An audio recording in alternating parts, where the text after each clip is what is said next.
Hello बच्चों, आज आपको यूपी बोर्ड का वेरी इंपॉर्टेंट प्रश्न बताने जा रहे हैं, जो आपको हमेशा हर बार आपके बोर्ड पेपर में ये प्रश्न आता है। इस प्रश्न का नाम है गॉस की प्रमेय या गॉस का नियम। गॉस की प्रमेय या गॉस का नियम, जिससे बेटा लिखा है किसी बंद पृष्ठ, तो ये आपका एक बंद पृष्ठ से गुजरने वाला संपूर्ण वैद्युत फ्लक्स उस पृष्ठ पर लगे कुल आवेश का 1/ε गुना होता है। तो ये होता है φe बराबर Q/ε। और यहां पर कोई बिंदु O है, उस पे आवेश प्लस Q है। O से R दूरी पर एक बिंदु P है।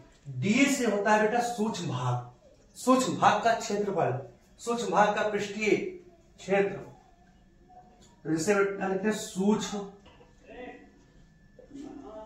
भाग के लिए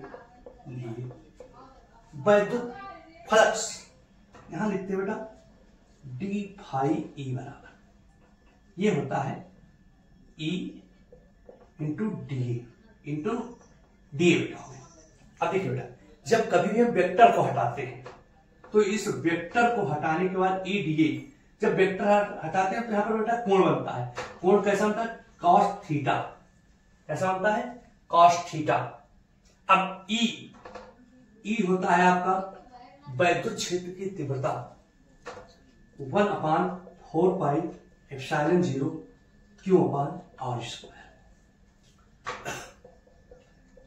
अब बेटा ई के स्थान पे हम लिख देते हैं 1/4πε0 Q/r² dA cos थीटा। अब क्या करते हैं बेटा, Q/4πε0 और dA cos θ/r²। अब देखिए बेटा, जो आपका dA cos θ/r² जो बेटा है वो आपका घन कोण के बराबर। घन कोण बेटा d ओमेगा होता है। घन कोण क्या होता है? d ओमेगा होता है। तो यहाँ Q/4πε0, यहां आपका d ओमेगा हो गया, ये आपका d∅ हो गया। अब कुल वैद्युत फ्लक्स, तो ये होता है आपका φe बराबर सरफेस इंटीग्रल d∅e होता है। तो φe बराबर, अब सरफेस, अब देखिए d∅ कितना दिया है? Q/4πε0 d omega. सबसे पहले बेटा आप इसमें Q/4πε बाहर ले। अब ये इंटीग्रल डी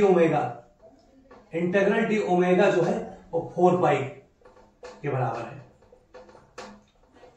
4πε और डी इंटीग्रल डी ओमेगा के स्थान पे आप 4π आपका कैंसिल, φe बराबर आपका आ गया Q/ε। यही आपका बेटा गॉस का नियम है। सभी लोग हमारे चैनल को सब्सक्राइब करें।